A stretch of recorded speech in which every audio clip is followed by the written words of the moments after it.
another edition of Cheat Code Fantasy Sports Podcast. Today we're going to be talking about the MLB slate, the 7-game slate for Sunday afternoon. And then we're going to talk about the Boston Red Sox, New York Yankees Showdown slate. So as we get into this, let me pull up my screen here. We're going to be discussing plays, if I can get to the right thing, for the afternoon slate for Sunday afternoon. As we can see here, we're on the create a lineup screen. So we have Aaron Savali is the most expensive pitcher on the slate, which is kind of interesting considering he's going against the Twins. And I realize Carrasco didn't really get beat up, and neither did Clevenger, but Savali is not on their level right now. And we're going to go over some stats and some different things as well, and then we might build some lineups also. So we're going to pull up our nice handy this is how our player pool looks. This is something we do every day. If you like and subscribe to our page, and then if you hit the link below, you can join our Slack chat for free. And we have this player pool provided every day with stats for every hitter, every pitcher, and then BVP as well, batter versus pitcher. So we're just going to go through these real quick. I don't want to take a whole lot of your time, but Aaron Savali. So keep in mind, last 7 days for these guys is just one start. Most of them have only had one start. Some of them may not have had a start yet. But Savali in his first start, 25% fly ball rate, 35% almost strikeout rate, and 16% swinging strike rate. However, that was against the Chicago White Sox. They swing and miss a lot more than the Twins do, and they don't make contact. And then the next one, Homer Bailey. He had a 20% strikeout rate and 6% swinging strike rate. That's one of the biggest things we want to do when we're looking for pitching on any slate is we're trying to find guys that are going to get strikeouts. Because no matter what, no matter if you're Garrett Cole or Jacob deGrom, you're going to give up runs, 1 or 2 or 3 even. The goal of strikeouts is to cancel out those runs. Earned run, I believe, is 2 runs minus 2 points, but then a strikeout is plus 2 points. So that's what we want to look for. Homer Bailey, he doesn't really get strikeouts, and his fly ball rate, while not terrible, is a little up there. John Lester, his fly ball rate is really high, 68%. Now, the one thing to look at is the weather. In Chicago, we know how the field can play at Wrigley if the wind is blowing out. But as we can see, the wind is going to be blowing in, not really much of a problem. And the Pirates, I should have pulled this tab up earlier. Give me a second. The Pirates are towards the top in strikeouts this season, and they're also towards the bottom in average, especially against left-handed pitching. You know, we saw tonight, Chatwood took care of them. Darvish took care of them on Friday. I mean, everybody is just having great outings. So I imagine, just from seeing the names on the slate, that if you're going to play cash games, John Lester is going to be one of the very popular picks of the slate. Because people aren't going to want to pay for Savali with the potential to get blown up by the Twins' offense. It's a very powerful offense. So the Pirates are actually 11th, tied for 11th with the White Sox for strikeouts. But look at this, a 173 average, terrible. 289 slugging. I mean, it's just not very good. Let's sort by average. Let's see what that is. They are the worst. They're worse than the Rangers right now. And as you can see, being a Rangers fan, yeah, sad to say. But let's go over here. Before we get talking about any of these others, we have this nice little tool here with the BVP. We have every single matchup. Well, I can go here, and I want to clear this out, and I want to just do Lester since we're talking about him. And look at this, great in his favor. Josh Bell, he's pretty good against him, 7 for 26 with a home run. But his ISO is very low, 154. Frazier, 6 for 11. Again, ISO is low. Newman, 5 for 15. ISO is low. So with the ISO being low, that's telling me that, you know, when they get hits, they're not really going to be big hits. If these numbers were higher, the home run numbers and the ISO, I'd be a little more worried. But at the same time, with how everybody's hitting, it's just they're just not hitting well right now. So now let's go look at Savali Twins. There's not a whole lot. Most of them just 5 or less at bats. So when you don't have that much stats, I like to look at those other ones that we have here. And I also like to look at their splits. So I'm going to go type in Aaron Savali, splits, take it to ESPN, because we know, sorry, I move around a lot while I'm waiting. I forgot stuff that I should have had, but okay. Twins are going to have 1, 2, 3, 4 lefties and 5 righties projected in their lineup. Savali. So, see what I mean? This is why I'm not interested. 357 average and 714 slugging, 2 right-handed batters so far this year.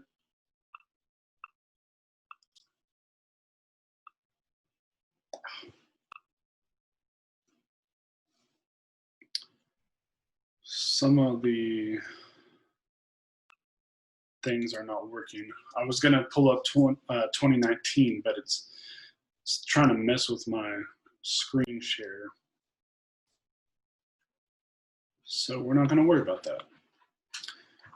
But the question now becomes, who do we want to use with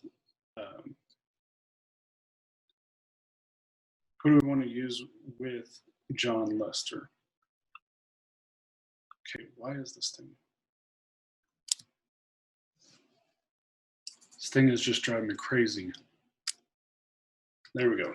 It keeps telling me to unmute my speakers so that I can hear other participants. I'm the only participant. It doesn't make any sense to me. Chirinos might be popular, 8,600 against Baltimore, but it's just crazy, hasn't it? Been crazy with all of these pitchers. The guy that seems like the lock of the slate, and he's way high owned in cash and GPP, and then he just doesn't perform. I mean, last note tonight, he had 9 strikeouts in 4 innings last outing, and then tonight against the O's, he can't seem to get anything going. And then the night before, we had Luis Castillo, 13 strikeouts against the Tigers his first outing, and then he gets hit around.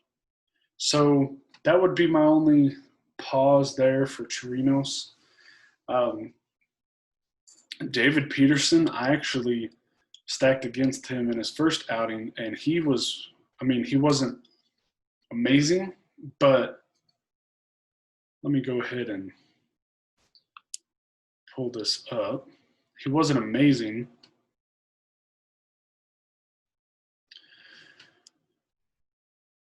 but he wasn't just awful either. So 7 hits, 2 runs, 3 strikeouts, 2 walks. So manageable for that price. Let's see. Senzatella, that's one thing I like to do. If I like one of the pitchers at the top, then I go straight to the bottom and I say, who can I use realistically and get away with it? So Senzatella in Coors Field, I'm not going to do it. And I really hope that, let me go ahead and pull his stats up for us, but I really hope that people are off the Padres because of the last couple of outings. But Freeland, I knew that was going to happen. Freeland has been, he worked on his pitches over the summer. They took him to a pitching lab they had in Colorado, changed his grips and everything. Looked really impressive against Texas. And I was like, I'm not going to stack against him. And what do you know? He does well. And then the day before, John Gray. Everyone kind of throws him down. They don't think he's good. But he's a solid pitcher. But Senzatella, let's go.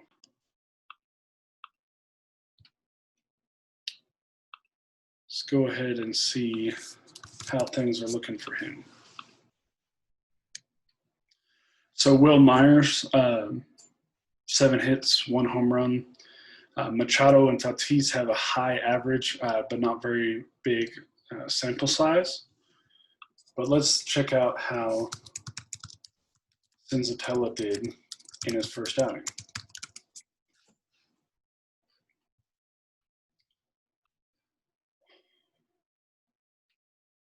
Why will you not let me click? Sorry, it's the first time I've used the share screen feature, and I'm not really sure why it's doing that. So his slugging wasn't too bad, but he did give up 333 average to left-handed batters, and then 286 to right-handed batters.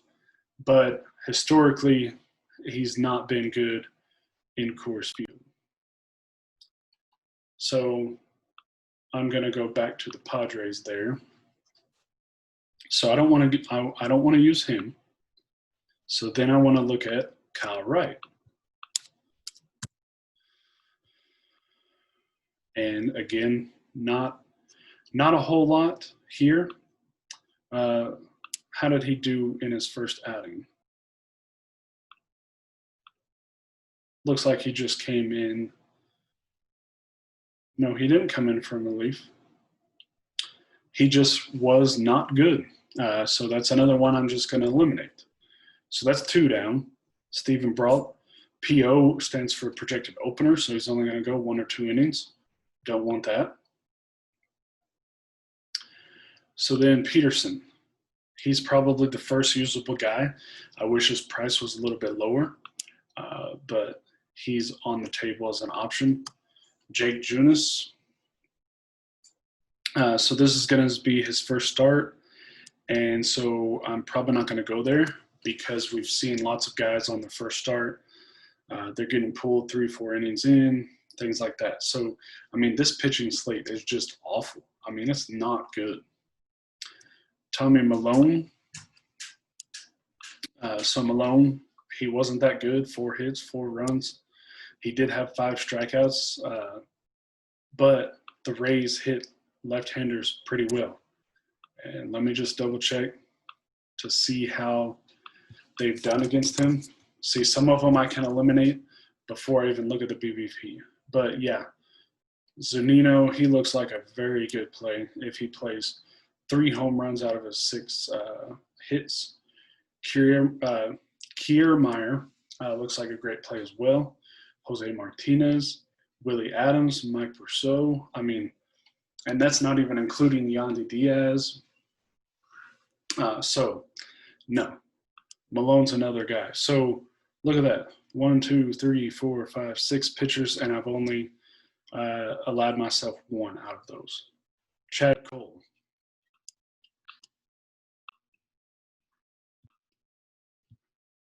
Okay. Sorry, I have to move my screen up at times because it won't let me click. So Cole was actually kind of impressive, 3.2 innings, so he didn't really go that far, but he did have 4 strikeouts and just 3 hits allowed. He's another option if we can get confirmation that he's going to go longer.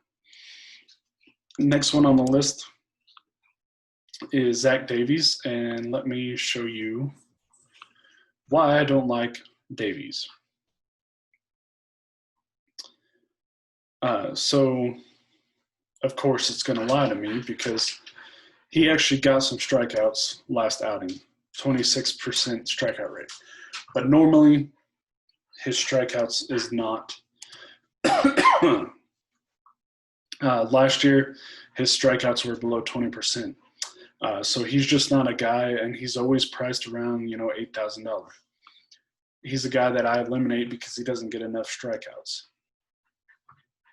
So Dylan Cease is a guy that people aren't going to be on because they're going to look at this 4 runs, 2 home runs, and then only 1 strikeout.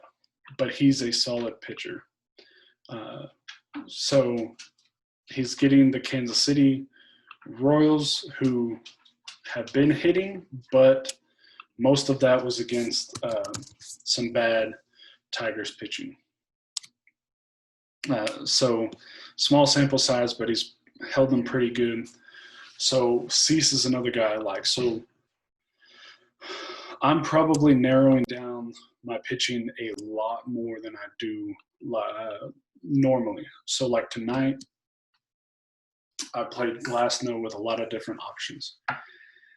Tomorrow, I'm literally probably looking at Lester, Cease, Cole, and Peterson.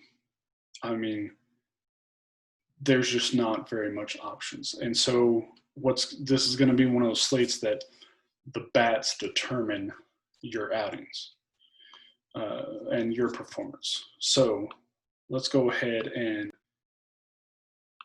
bring this up. And sorry, I have to keep moving this. It won't let me click sometimes inside the thing. So we're going to sort by all. This is going to include everybody on the slate. This will give you an idea of who to use as one-offs if you don't like to stack. So Chris Bryant has 2 home runs off of Steven Brault, the opener. Will Myers, we've already talked about him. Zunino, we've talked about. So for cash games, you're definitely going to want to have some of that exposure to the course game. So I'm going to go ahead and pull this. There we go. That way you guys can see it better as well. So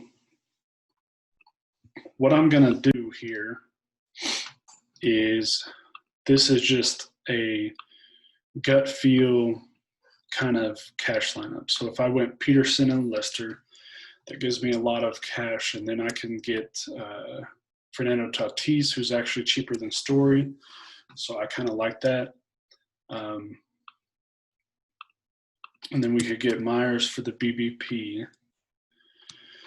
So then the key is going to be finding those cheap guys. So let's go to the lineups, just take a quick glance.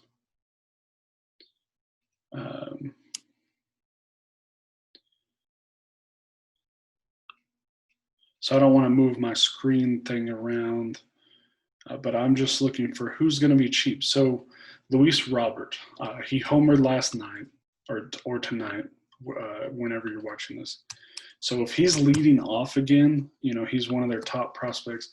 He's only $3,600, going to be a good option for you there. Let's go ahead and Then we're going to look at third base. So if you don't believe in Lester, you could go Colin Moran. He's hitting the ball well. Probably not going to do that. Probably going to go to, let's see. Well, I want to get some exposure to the Rays game, so I'll do Mike Brousseau. He also hit a home run tonight. Catcher. So what I do on catcher is I literally, unless there's good BVP, like with Zanino, I'll probably plug him in. But if there's good BVP, I'm going to just punt it. Statistically, the catching position just doesn't really get a lot of hits, and so I don't want to spend my money there when I can spend it on pitching or other batters. So I don't have any. Who was pitching for the Padres? Oh yeah, Zach Davies. So I don't have any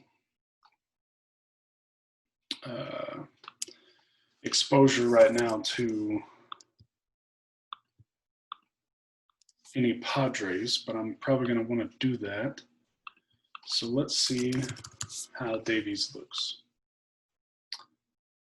I mean, I have exposure to Padres. I don't have exposure to the Rockies. So we can go right back to Arenado. And then, so 20, 32, 50. So we're going to need to punt here. So this is where looking at the lineups has an advantage, because you can get somebody like if he's in the lineup and hitting in a good spot again, Ryan McBroom, even though it's against Cease, you're not really, for those guys like 2,600, 2,500, you're not looking for home runs. If you get it, great, bonus. You're just looking for like 4 or 5 points, get you, because it lets you get other guys in the lineup. So then you have, then you can get Franmil Reyes against Homer Bailey. So that's one way to do it. Definitely, it's not going to be final or anything. And my suggestion, whenever I see a slate like this, where the pitching is just terrible, you can always skip cash on that slate. But if you do that, you know, you're always supposed to play the what if game. Yes, the pitching's awful, but everybody's on the same playing field. And so what I tend to do a lot on my cash games is I find out ownership projections, who's going to be the first and the second, the two, who's going to be the chalk SP1, who's going to be the chalk SP2. Then what I do is I pivot off one of those. I use one, pivot off the other. And so if the cheap guy is somebody I don't like, then I pivot to a different cheap guy. If the expensive guy is somebody I think there's another expensive, so like if, for example, on this slate, if Savali is chalk, he won't be. If he is, I would pivot to Lester. If I didn't like Lester or I thought he would get hit around, I'd pivot to Savali if Lester was chalk.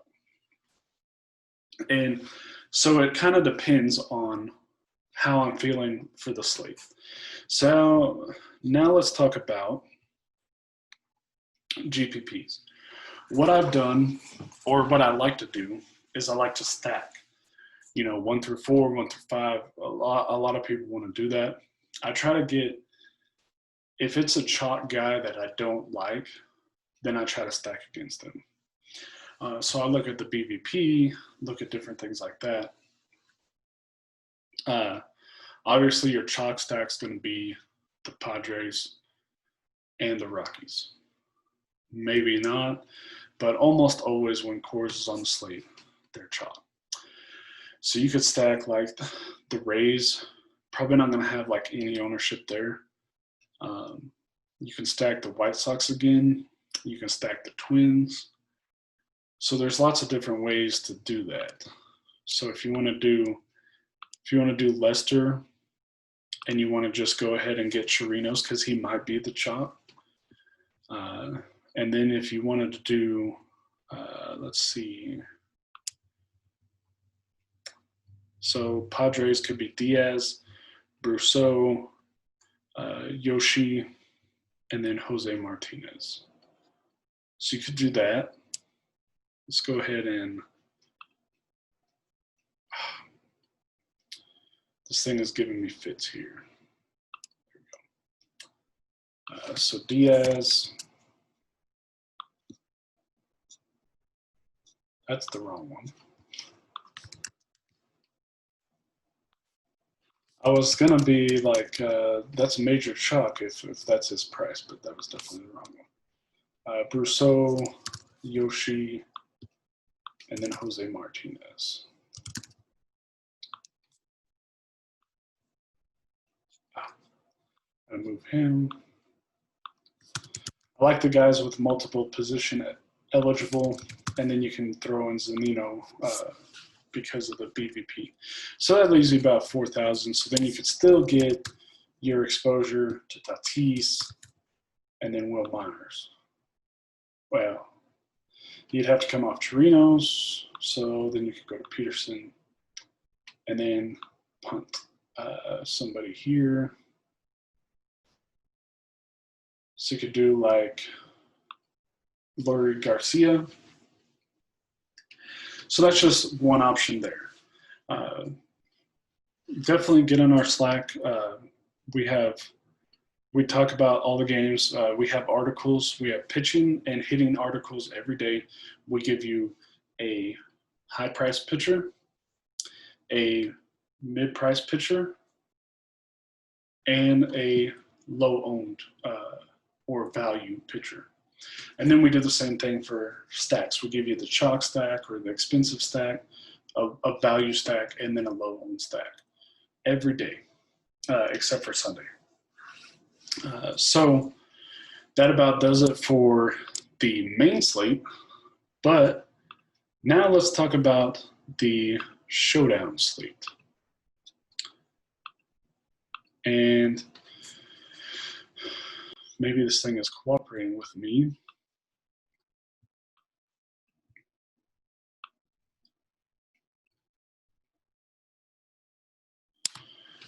Showdown slates almost always, while it's loading, have one or both pitchers as chalk if you play cash. I don't usually play cash, but they're pretty highly owned as well in the Gpps. So if you only use one pitcher, or if you fade both pitch, so here's a couple ways.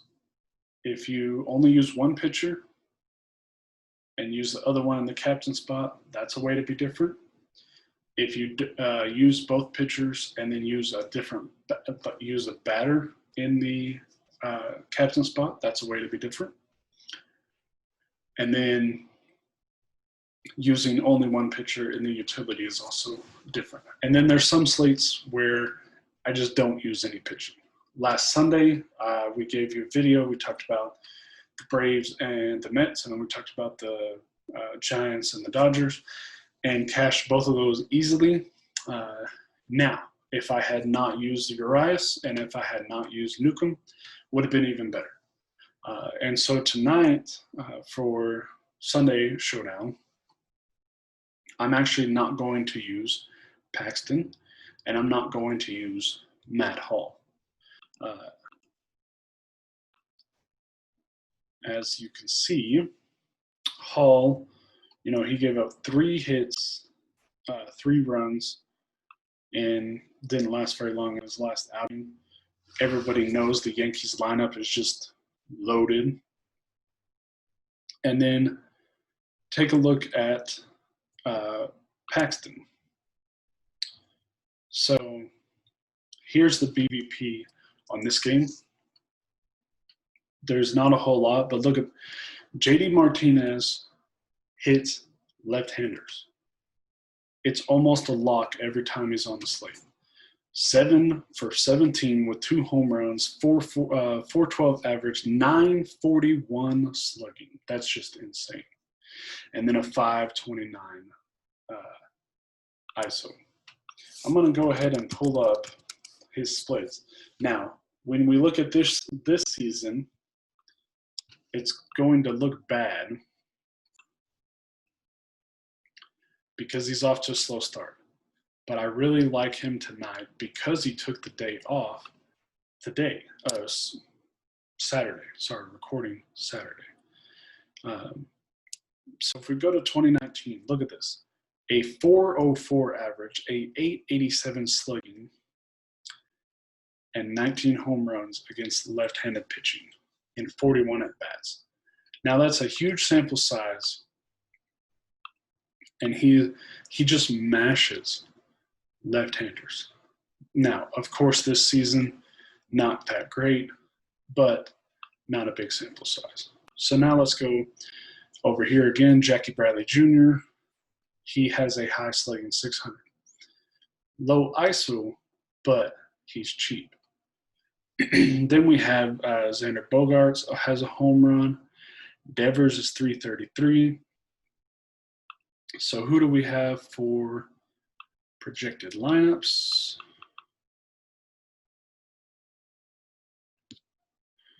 Projected lineups, we're going to have Andrew Benintendi, JD Martinez, Devers, Moreland, Vasquez, Verdugo, Jackie Bradley Jr., and Su Wei Lin.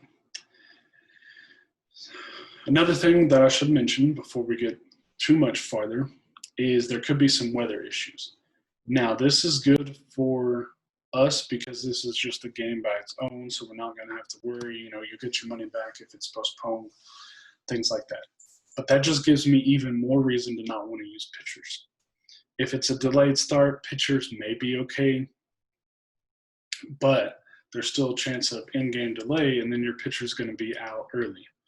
The only pitcher I would even consider using on this slate is Paxton, and I don't like him.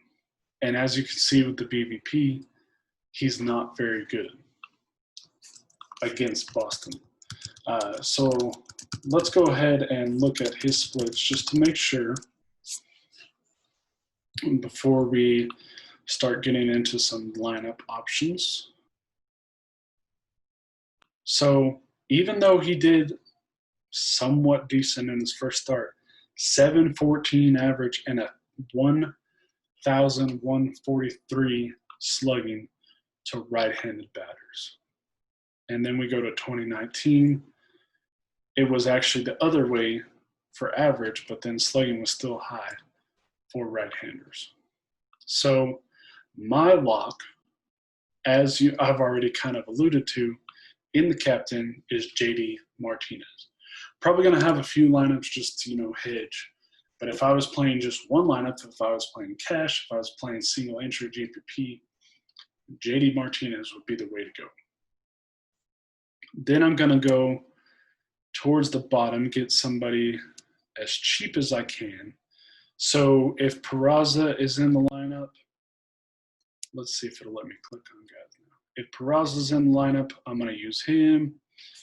Plawecki is an option. Chavez is an option.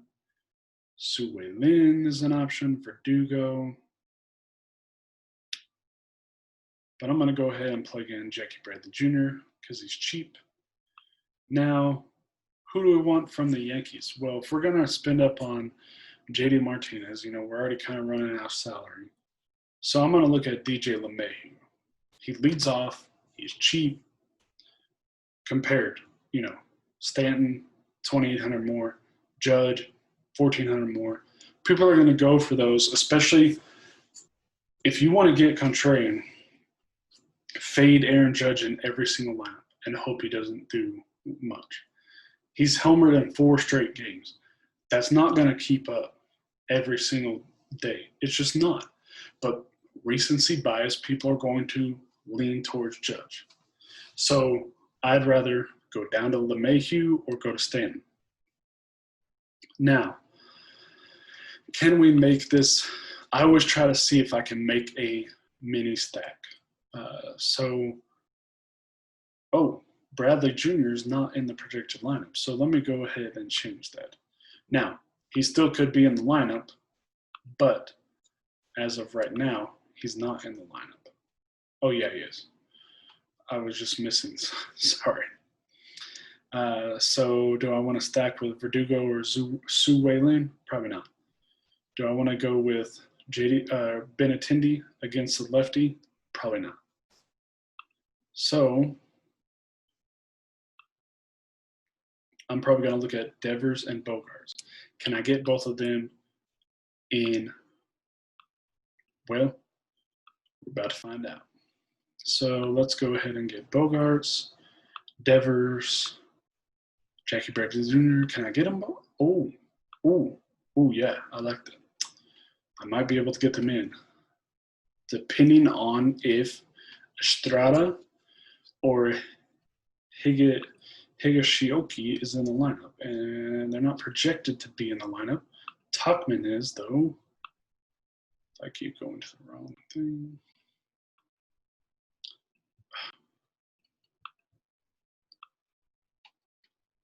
This thing is driving me crazy.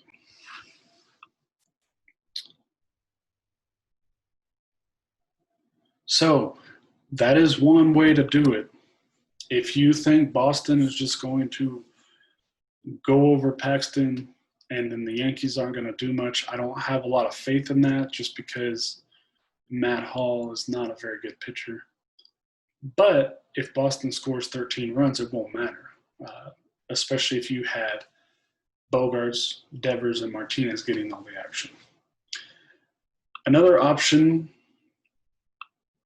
and this isn't one that I suggest a whole lot, but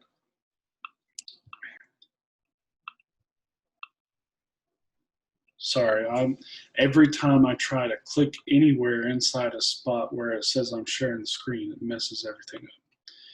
But if you want to just load up on people, you could do Bradley. Then you could get Martinez and Judge and Devers and Bogarts, and then still you could get, depending on who's in the lineup, Verdugo or somebody like that. The best thing to do is wait until the lineups come out before making your lineups. Because what happens is you get too attached to one lineup or the other based on the lineups. So wait till the lineups come out, get in our Slack chat. We can give you advice on who we're liking, because once the lineup comes out, it's easier to scroll through because all of this becomes only the 9 players and the 2 pitchers that are in the lineup. Now, some people say to use relief pitchers that I don't suggest that at all. And the reason is once they got rid of the holds and the saves for the scoring, it's just not worth it. Because they literally have to come in, strike out the side to pay off their salary. And most people are going to use these punt bats. So if you're using, once again, if we're talking about cash games, so Paxton's probably going to be high owned in cash, and then your lower in the batting order guys are going to be the cheap guys, and so they're going to be higher owned because people are plugging them in so they can get the high bats. So my strategy is probably going to use a lot of JD Martinez. In captain, I'm probably going to use some Bogarts. Probably going to use Christian Vasquez. He's been off to a hot start. So I'm going to target right-handed batters from Red Sox for my captain spots. I'm going to probably try to do as much as I can to get 3 and 3, 3 Red Sox, 3 Yankees, because I think both teams could score a lot of points, score a lot of runs. So that's one way to do it. I really wish we had a better day slate, but it is what it is. So before we go, let's go ahead and let's just talk real quick, not too much, about the afternoon slate. Maybe it's a little bit better than the main slate. Haven't had a chance to look.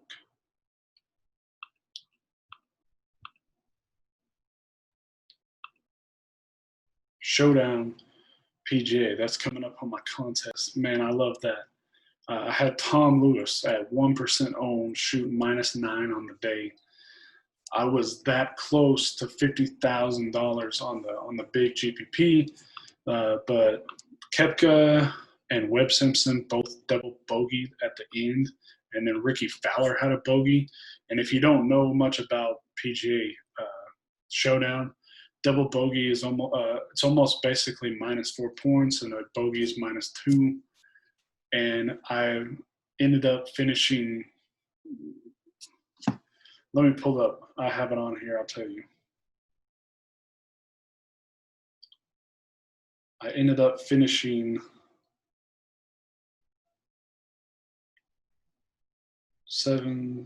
13 points. And we're talking -11 right there from those guys. So it's a lot of fun. If you don't like, your money being tied up for 4 days, you don't like having to sweat for 4 days, do the showdowns. I mean, they're fun. And we can talk a little bit of strategy about that as well, maybe some other time. So did this thing finally load? Oh, I clicked the main slate again. But just drop a comment or a like if you're interested in more podcasts, more PGA podcasts, more baseball podcasts, anything like that. We're happy to do them. So afternoon slate. I haven't looked at any BVP or anything. This was just something that came up on my mind. So Kershaw's back, making his first start.